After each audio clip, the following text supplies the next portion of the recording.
Margaret Richards has had 3 jobs in the last 3 months, but I'm pretty sure that being the head coach of Jackson State will be her final destination of 2024. Oh yeah, it's Locked On HBCU. Play my music. You are Locked On HBCU, your daily podcast covering HBCU sports. Part of the Locked On Podcast Network, your team every day.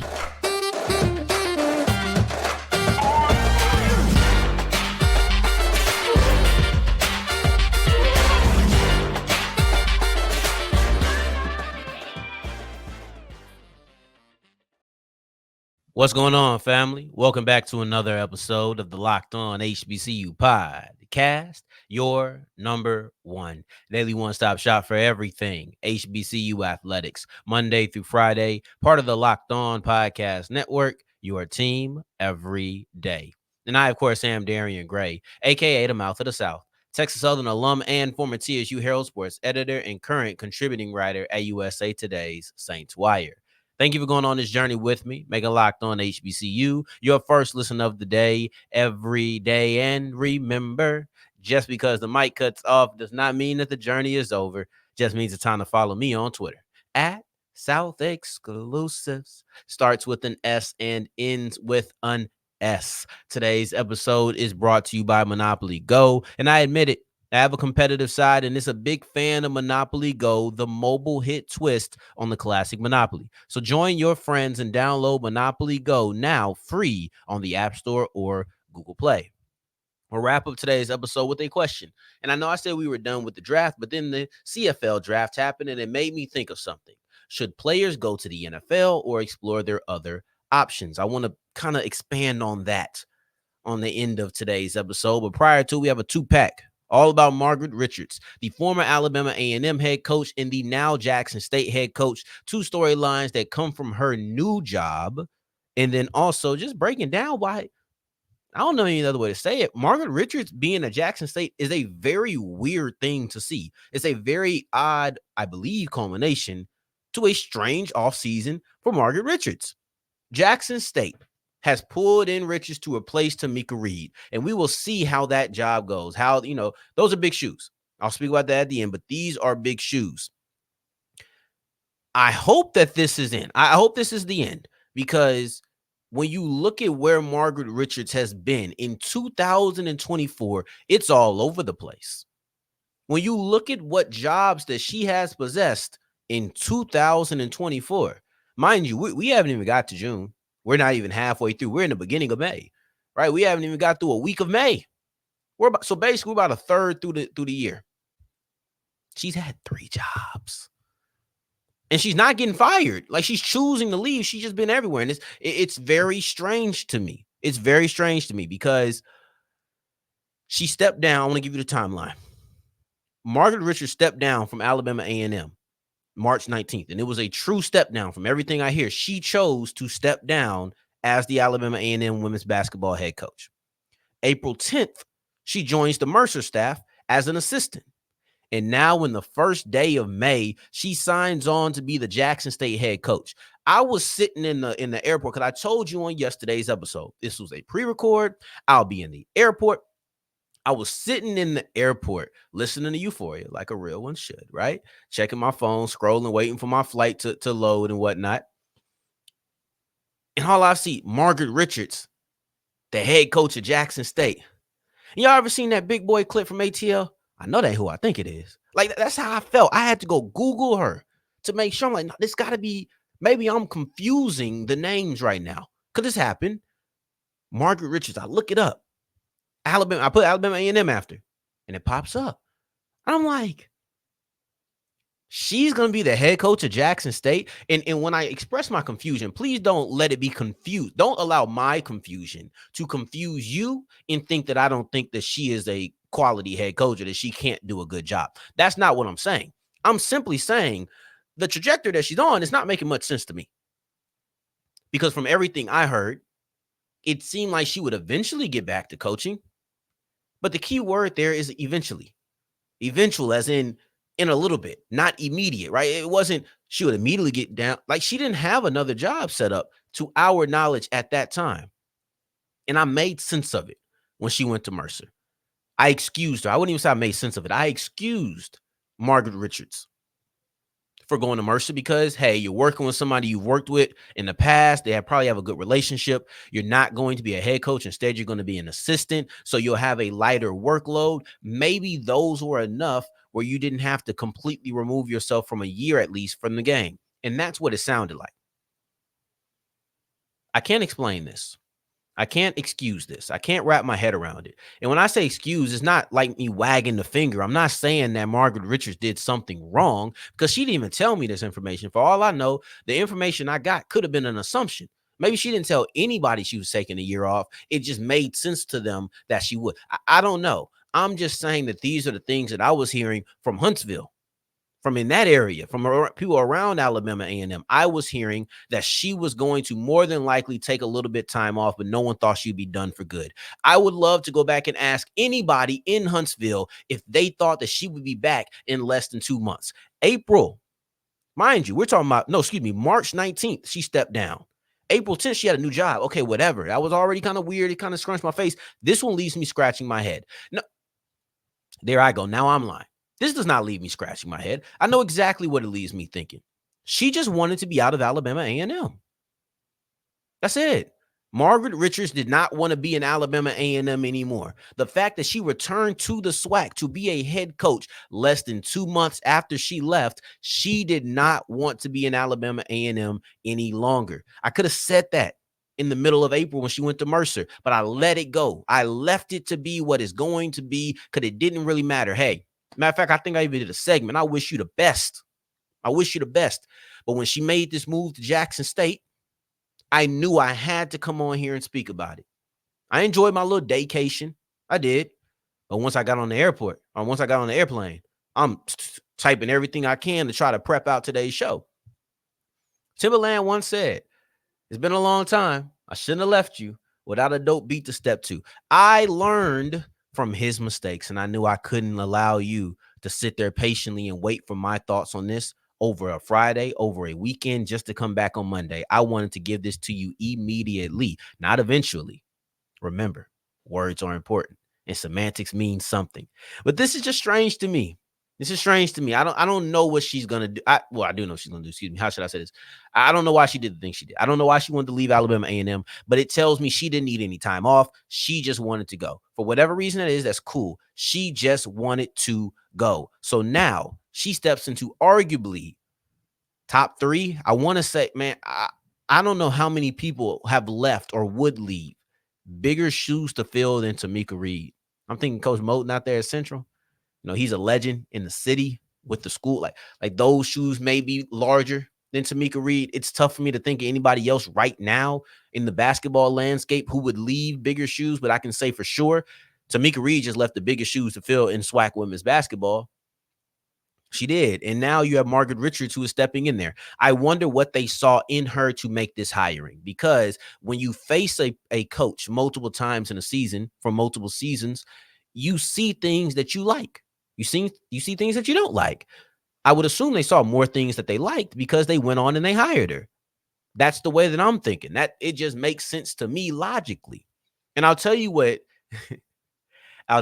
this continues. I know that this is a little bit different because technically Margaret Richards left Alabama A&M. She even went to Mercer before coming to Jackson State, but it still kind of feels like JSU took a coach from the SWAC. And maybe that's because Jackson State has a little bit of a reputation for being Debo. In my book, if I'm writing it, Jackson State has been Debo. Ashley Robinson took him from PV. Mo Williams took him from Alabama State. Even a freaking soccer coach, they took him from UAPB. What are we talking about here? Jackson State has a reputation of taking coaches from within the SWAC. Maybe that's a lot of people. I see more SWAC experience, but these guys are people that they took, and lady now, took directly from a SWAC school the year prior. I don't know if Margaret Richards is the same exact situation because she did step down. She left Alabama A&M, but I can't help but get a little bit of residual feeling that this is similar, not the same, but similar to other coaches that they have taken. Jackson State Debo. Jackson State is Debo. They want it. They take it. They're gone. So we'll see how this one turns out. But I have 2 storylines in particular that I'm looking for. And we'll break that down as we continue with Locked On HBCU. Today's episode is brought to you by eBay Motors, and eBay Motors is perfect for anything you need to do with your car. Number one, they have 120 plus million. Let me say that again. 120 plus million parts. That's 6 zeros, y'all. That's 6 zeros before you start getting into the 120. That's a ton of parts. So you know that they'll have one for you at the worst. At the worst, they'll have something for you. All you have to do is take your car into the My Garage section. Put in whatever you have. Maybe that's a 2009 Nissan Altima. Just throw some out there, right? Maybe you have that. You put that into the My Garage section, and they'll give you all of the parts that fit for your car.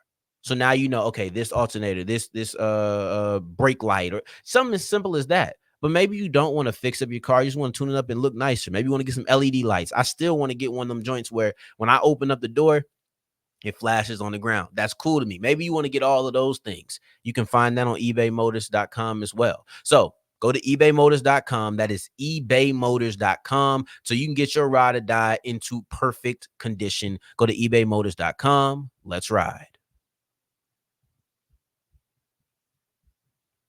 As we continue rolling on today's episode of Locked On HBCU, I appreciate you for making this your first listen of the day, every day. For your second listen, make sure you're checking out Locked On Sports today. The first of its kind, 24/7, all day, every day, live sports network on YouTube. So make sure that you are checking that out ASAP right after I finish. We've already looked at the decision to hire Margaret Richards. But there's some interesting things that I want to break down because Margaret Richards is an established coach. I think bringing her in, it gives you a solid floor. What the ceiling will be is something that we won't know until the season starts. But I do believe that bringing in a coach like Margaret Richards makes it a little bit less likely that you'll fail, right? Because when you're losing somebody like Tomekia Reed, you don't know who you're going to get to replace them. And this isn't pro sports where you lose a coach and they just get to inherit a team.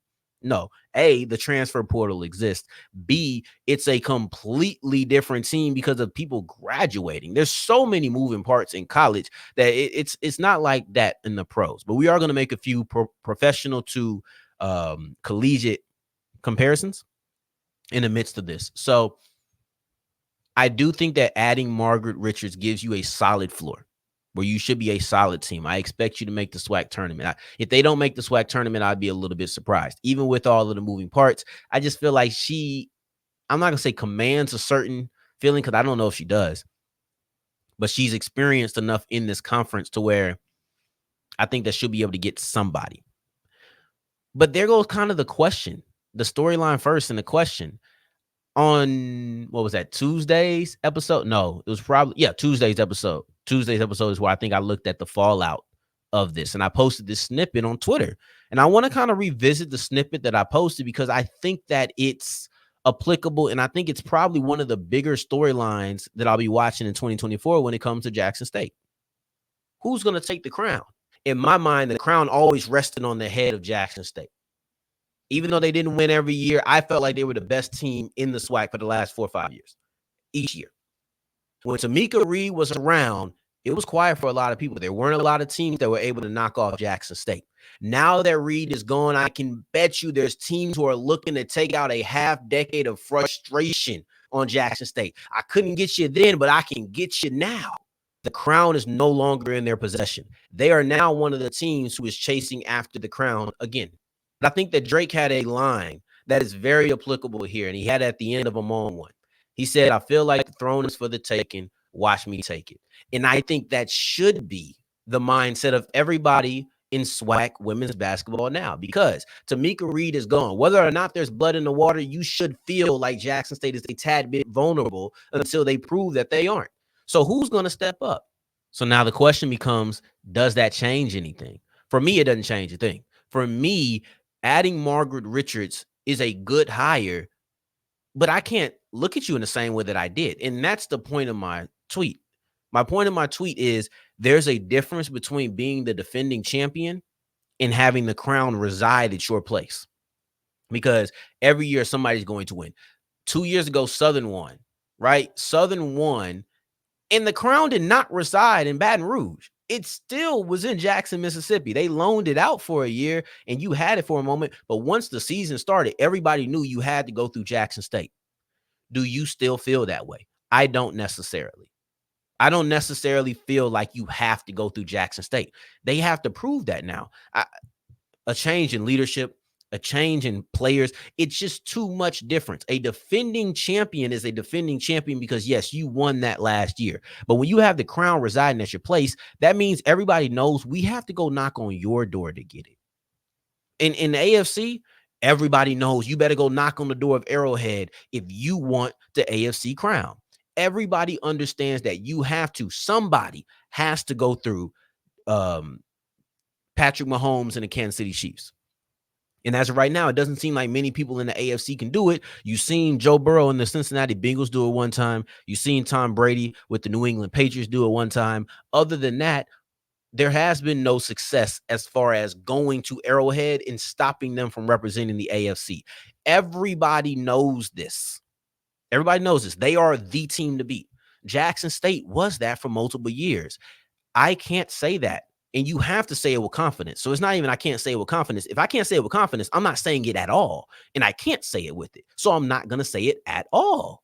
That's how I look at this. And I had kind of a difference of opinion with, I think, it was either one or two people. I can't remember, but I think it was just one, where we had different standards on how we interpreted the crown, I believe.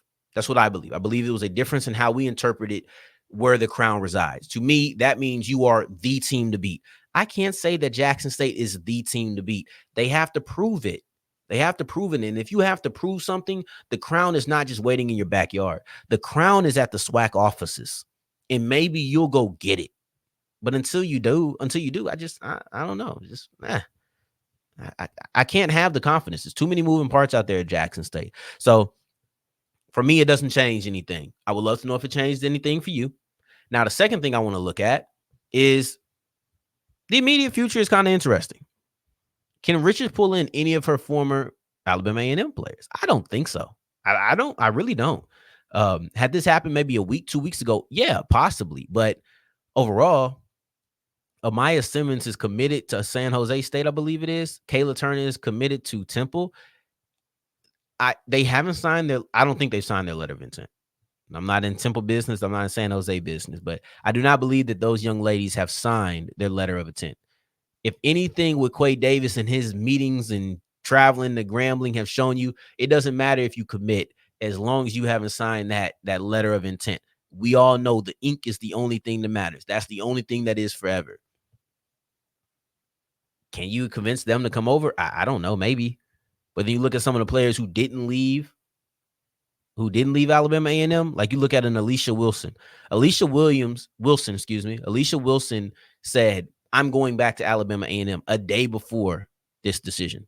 Darian Bergen came back to Alabama A&M about a couple of hours, I believe, or around that same time frame that Richards decided to go to Jackson State. Those two players feel like they've recently reaffirmed their commitment to Alabama A&M, and that's just where they're going to be. That's how I personally take it. That's how I personally look at it. So I don't know. This would have been interesting if 2 weeks ago, and I know all of this is dependent on Reed's timeline and when she decided to announce that she was going to Charlotte. But if this would have happened 2 weeks ago, we could have seen the former UAPB coach at Alabama A&M trying to bring in her former Lady Lions, which she has done some. And then we also could have seen the former Alabama A&M coach at Jackson State trying to bring in her Lady Bulldogs. I just don't think the time has permitted itself to do that. So I really would like to know who she's going to bring in to be the base of her team.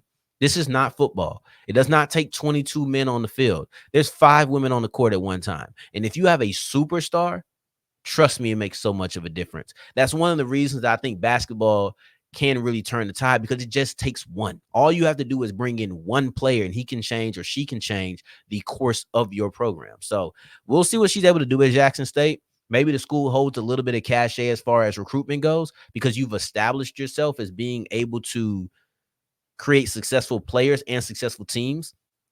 But also a lot of that has to do with Tomekia Reed. So I think it'll be very interesting to see what Margaret Richards is able to do in year one. I don't even know if I judge her too harshly because she's so new in the process.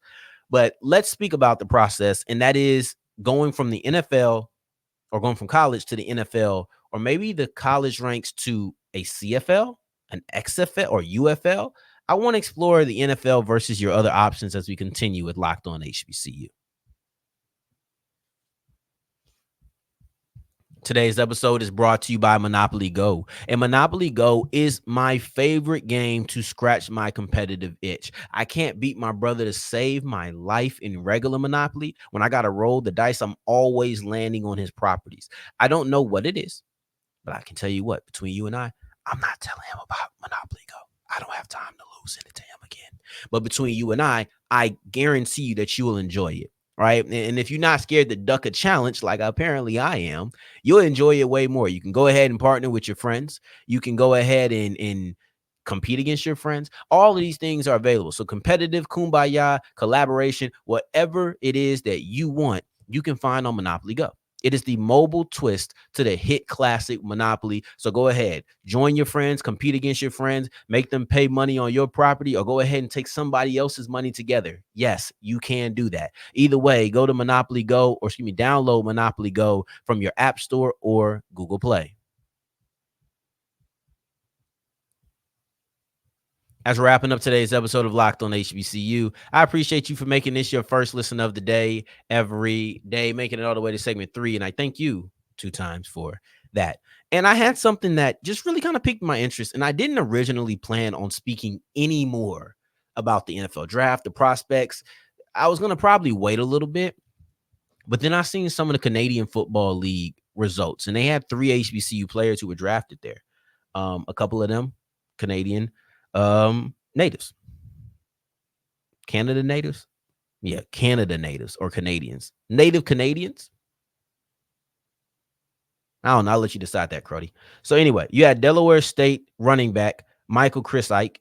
You had Howard offensive tackle Aneem Dankwa, and you had Prairie View A&M wide receiver Jaquan Bloomfield. So those 3 players were drafted, and it's not so much about highlighting them. It's about highlighting the choice that some of them have.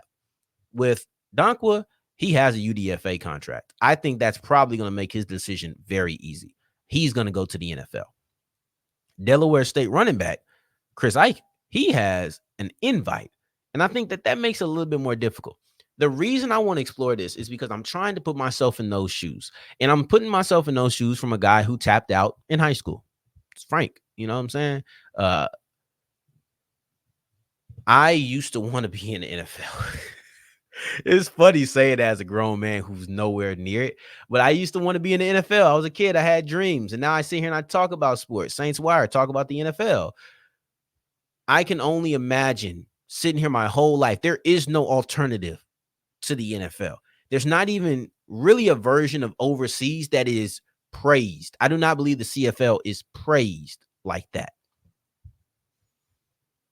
So if you're sitting here and you're saying, I can have an opportunity to try to make it in the NFL, or I can go to a UFL spring league, because some of these guys had already gotten drafted prior to the NFL draft, drafted in the UFL prior to the NFL draft. And then I could go to the CFL. I know that'd be a very difficult decision, but as a person who doesn't have to make it, I would like to make a suggestion. I would suggest that if you have a mini camp invite, go ahead and go to the CFL, go to the UFL, because you're a long shot to make the roster. You can make some impressions, yes, but you could also make a greater impression learning in the CFL. Aneem Dankwa is an interesting one because he is a developmental player.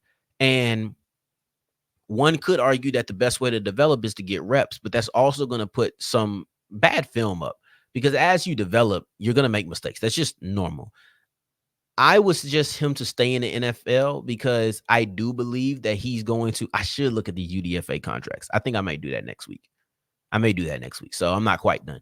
But as a UDFA, you're getting money, you're getting guaranteed money. You stay there, you try to develop with the Philadelphia Eagles. That's the way that I look at it. But for everybody in general, just imagine, be realistic. What are your chances of sticking in the NFL? If they're not high, and I mean high, not just above 50, if they're not high, go somewhere else. Play, develop, get better. actually be able to boost your stock, because I would imagine that your stock is probably as high as it's going to be.